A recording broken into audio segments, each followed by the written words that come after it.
What's up, everyone? Admin here, and we're coming to the final parts of the training already. Now, before we get started, I want to make sure that you have already followed through on all the past weeks' training in Facebook advertising, and more importantly, that you have already taken action. And how do we know that? Is that you have already started running ads on your own.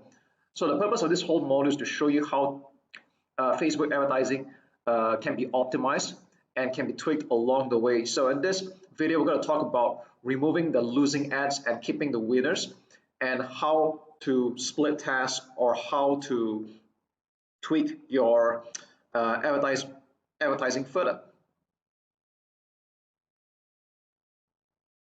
So right off the bat, I'm going to show you an example of one of our clients. And this is a rather unique client because we had picked up an aesthetic clinic and we're running a lead generation campaign for them. So whether you're selling your own digital product or you're selling your own e-commerce product, or even run a lead generation campaign to a service, whether it's your own or other people's, that's okay. It's pretty much the same mindset and mentality. And I think this just goes to show how versatile Facebook advertising can be. Now, what you're seeing here right now is a lead generation campaign for the aesthetic clinic, and this is one of the ad sets. And you'll see here, this is ran for pretty much a half of the month actually. And we started off originally with a video campaign. So that means there were no other image ads, it was just a video. This was running initially because we were having problems with the client providing images for us to use. So we just ran our own version of the video. And this was getting okay. It was getting about 3 leads for its duration, and it was getting about $10 per lead. Now this could have been better, even though it's still profitable, because this aesthetic clinic is clearly selling a high ticket service where their clients would eventually enroll into a yearly package or a semi-annual package. That's okay. We know that they're going to make money, but of course we were not satisfied with the results. We wanted it to be better, and then we started to introduce 2 more image ads. Now take note that this was going to a Chinese speaking market, but the mindset remains the same. The way you write the ads, whether it's in English or another language, is still pretty much the same. So we added 2 more image ads in a while, probably a couple of days later, and then we have all 3 ads running. So there's 2 image ad and 1 video ad. And we notice that we can see the stats here that this Chinese image ad number 1 was generating 6 leads, and the cost for acquiring the lead was a lot cheaper. It's like 1/3 the cost, $3.41. Wow. Okay. And then if you notice this other Chinese ad in image form here, now this didn't generate any lead at all. All right. Now you might notice that even if you run it for a good 4 to 7 days, normally that's what I like to do. You want to run it for 4 to 7 days. Some people have this habit of quickly making a decision after 24 hours or 48 hours. Now that's just rubbish. All right. When you do Facebook advertising, it should be a long-term game. And if you want to clearly see the winning ads and the losing ads, you should give it at least 4 to 7 days. Now 4 being the fastest, 7 being the most ideal. You don't want to be changing up ads or making a decision so quick in the next 24 or 48 hours, because you need Facebook to give it some time to rotate the ads and test out which one works. So how do you know which one's the winning ad and losing ad? Now there's no clear-cut way, but there's a few indications I look at strongly. Number 1, when this was running for almost a week, we noticed that even though there were only 3 ads to rotate, the most of the spending went into the first image and still in the Chinese video, but by virtue of the fact that this has been running much earlier, so that's why the ad spend was higher. All right, but you notice Chinese image 2 was spending only $2.96. All right, now this is Facebook's way of telling you that it has a preference of running the other 2 ads. So when you see that the ad spend is a lot less for a couple of ads and it seems to heavily prioritize the other, it's kind of Facebook's way of telling you that these ads are more preferred than the other one. So that's one very strong indication already. So actually based on this alone, I would have turned this off already. All right, so that's one really good indication. Another one, if you want to take a look at, I like to look at cost per 1,000 impressions. Now, ideally, I like to keep it $10 or below. Sometimes in some market, it can get a little bit higher than that, but that's okay. I try to keep this below $10 per CPM, or cost per 1,000 impressions. So you can see here, all of this are doing pretty good. They're all below $10. All right, click through it. I try to keep it 1% and above ideally, but so I think this is slightly okay. I'll still keep it that way. And if you notice, image ad one and video ad one, they were getting more clicks. Now if you see why the video has more clicks, because like I said, this ran earlier, but if they ran about the same time, then I think it would be pretty much a draw. Okay, now if you notice that there are less clicks for image two, so again another reason why I turned this off. And you can see that most importantly, these two ads were generating leads. Now the video one was costing more than usual, and this was wanted, but I still kept both running because sometimes it's more like a reminder behavior that some people like to click on video ads and watch. Some people like to just see the image and just get straight to the point. Surprisingly, for a lot of my campaigns, my image ads convert the best, but I will not discount video because videos for a couple of my campaigns, they were doing very great. So ideally, you want to have both image and video. You don't just want to depend on one. All right. So this is one of the just some of the ways you can actually test out and see which was the losing ad, and then you turn it off. Okay, I don't recommend deleting it because I like you to have a record of what was going on. So don't delete this kind of ads, just turn it off. All right. And then when you have these two ads left, if you want to continue split testing, which I recommend you to do until you're happy with the results, then you can start adding in more images or more ads for you to test out. However, I will not recommend that you test more than 5 in a row, because even if you have a large ad spend, Facebook is going to struggle to rotate the ads because there's just too many ads to choose from. And if you're playing on a small budget, then the problem will be even more apparent. So normally I will keep it about 3 to 5 ads to split test at any given time. Just like this one, it was 3 ads. Okay, so maybe I'll just show you another example. Let's take a look at the English ad, which is pretty much the same thing. This is targeting the English speaking market. So you can pretty much see that they are the same ads, just that it's written in English this time.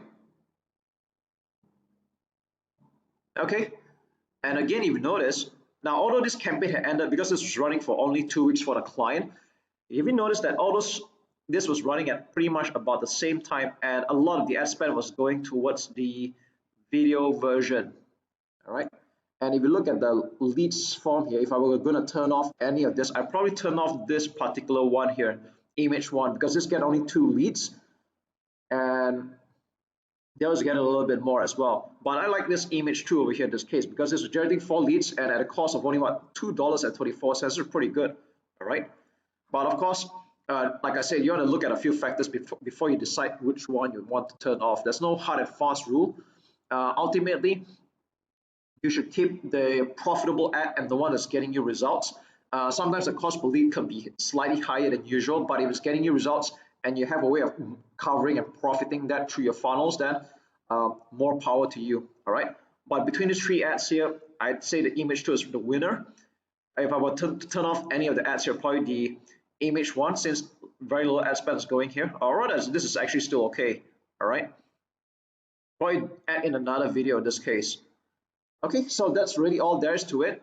I'll be putting up a PDF version of this whole split testing and optimizing so that you have a clearer picture. And all the best in your Facebook marketing success. If you had already created your first campaign, well done. You've taken the first step. Now, let's review again. This was the same example in the previous video where I created a conversion campaign on how to get leads for this upcoming live event. All right, so by clicking this, and then we'll check it out, there's only 1 ad set. This was exactly what I created, and this is running on a budget of $5 a day. Now the question is that you probably want to duplicate the ad set and target other types of interest, and that's okay. All right, a lot of people do that. It's quite normal to have multiple ad sets in one campaign. So in this campaign, we're targeting the real estate interest with mid-value goods, and let's just say you're going to target another keyword or detailed interest. All right, so here's how to duplicate the ad set and still target the same ads. So what do I mean by saying that? I'll show you in a while. And like I said previously, a lot of people make this mistake, and I'll tell you what that mistake is. Okay, so right now, just follow me on this and listen carefully. All right, what I'm going to do right now is I'm going to click on duplicate. All right, original campaign, let's just leave it be. All right, so right now you see that there's a duplicate of this campaign here, and the name of the ad set is the same name except there's this word hyphen copy right in front. Now ad set name is something I'll change last. Let's just go down and see what we're going to change. All right, conversion, website lead, let's leave that alone. Dynamic creative, leave that alone. Offer, leave it alone. Budget and schedule, you may choose to leave it alone as well. So normally if I'm going to do $5 a day per ad set, I'll just have several of them that way. Next up, let's go to audience, custom audience, let's leave it alone. Location, in this case, because this is about a property and I want to get people around the vicinity to come to our free talk, I'm going to leave this alone as well. And age and gender and language, let's leave it alone. So the only thing that we're really going to change here is just the detailed targeting, and we're going to find another detailed interest.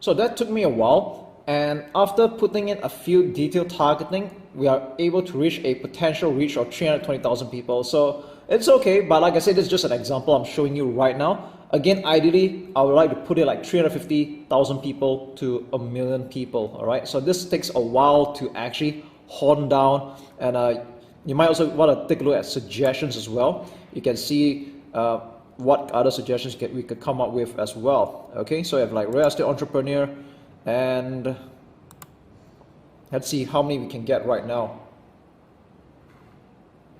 400,000 people. So by putting in a few of this data targeting, you can put in suggestions, and then Facebook will help make the suggestions for you, all right? So let's just say this is the data targeting that we want, and then what we're going to do is we're going to leave the rest alone. Edit placements, yep, everything except audience network. Conversion, 7 days click. So what 7 days click means is that if someone takes action after seeing the ad and goes to your website, but only takes action within the 7 days, then you will record the action as a lead. Okay, you can see how smart Facebook is, right? So let's rename this ad set to what it is right now. So I'm aware that there's a lot over here, so normally I just pick one of them. I'm just going with income property. Okay, so we've got potential, we have 400,000 people, and this is what the ad set is. So I'm going to click publish.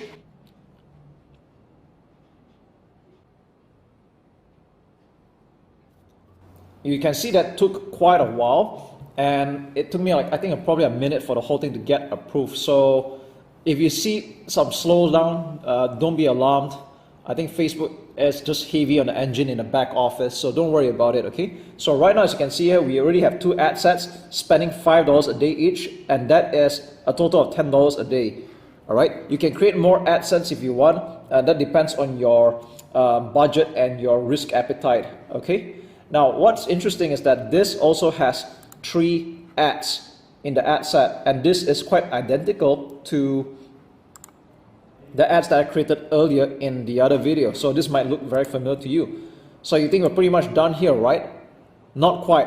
Now you see, even though the ads are the same, but in actuality they're just duplicates. And what happens that a lot of people, they don't know how the ad sets actually work, or rather the ads in this case. What happens is that when they have all these ads running, and when people start to like and comment, and then they will see another similar ad but without the history of it, because they are actually different ads altogether.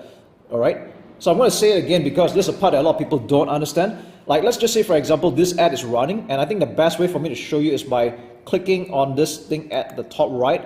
Click on Facebook post with comments. Okay, I'm going to show you something very interesting, and you'll understand why I'm very particular about it. And a lot of people, especially there's some social media agencies, they don't even know they were doing this, and it's kind of asinine if you think about it, all right? So what I just did here is that I'm going to the other ad set, and I'm going to show you a very identical ad, because it's basically just a copy, all right? So what you want to do is click on this window over here at the ad preview and then select Facebook post with comments. Okay, so you can see here that these are same ads, right? They all look the same, right? But here's the problem. If you pay attention to this browser at the top, look at this post number, okay? 1936006433156346, okay? You can see that this is different, all right? This ends with 1630, this is 6346. You can tell that these are two different posts even though they are the same, okay? So what happens is that when you run ads and people comment, like, and share, that normally happens throughout time, all right? They might comment on this post and there's a history on it, but this ad will have nothing, all right? It's a different ad altogether, even though it looks the same, all right? So you can run ads for a long time, but you don't build up that social proof, and it's going to be a waste. Again, I know I'm not really the kind of guy who believes in getting a lot of likes just to get a sale, but if you're going to be paying that kind of money to have the ad run for a considerable amount of time, I think you will definitely want to build your social proof. So here's what you can do right now. I'll show you what you can do. Okay, so from now on, what we're going to do is that we're going to go to the original ad set you have created, and it's this one, and go to ads. Let's start off chronologically from first image ad number 1, 2, and 3. So let's go to the first one, and we're going to click on this icon over here at the ad preview. Click Facebook post with comments. It'll open in a new tab. Let's do the same for the other one as well. And also the other one. All right, so there's a total of 3. Here's what's going to happen. Okay, we're going to go back to this ad set. We're going to go to the second ad set that we had just duplicated. All right, let's take this and go back to this one. Now we're going to go through this one by one. Let's go off with ad 1, image 1. All right, so what we're going to do here is we're going to click on use existing post, enter post ID. All right, there's no way you can select any of this past, what I call the post, by the way. It's not going to be accurate, so don't do that, okay? Now you're going to post the ID over here. So let's go back to the tab that we had just created. Select this post ID over here. All right, copy, and then we're going to paste it here. All right, click submit, and it's going to get updated. All right, so even though it looks the same, but right now this post is the same as the other one, so we don't have to worry about duplicated ads from now on, okay? In fact, this is just a one-off for this ad set, and when you duplicate this ad set again, you don't have to do that again anymore. Okay, you can be very sure by clicking back on this icon here next to the ad preview and see whether the post number is correct. Is this identical with this one? Yes, it is. So I'm jumping 2 different tabs right now, and they are the same ad post. That's just wonderful. All right, saved you some trouble over there. Let's go to image number 2. Let's do the same thing. All right, click on use existing post, enter post ID, and then let's look for this post here. All right, that's the correct one. Let's copy this, copy this code over here after post,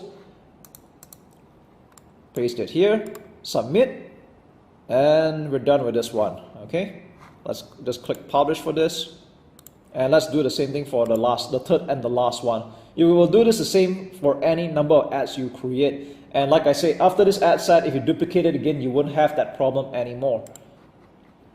All right, I think you figured out third time's a charm. Let's do it. Copy the post link up here with these numbers. All right, go back here, click use existing post, enter post ID, paste it, submit.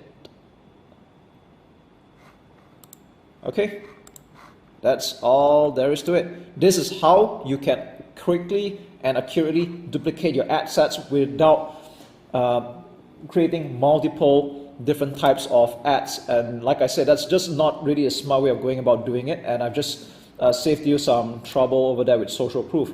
And that's all there is to it.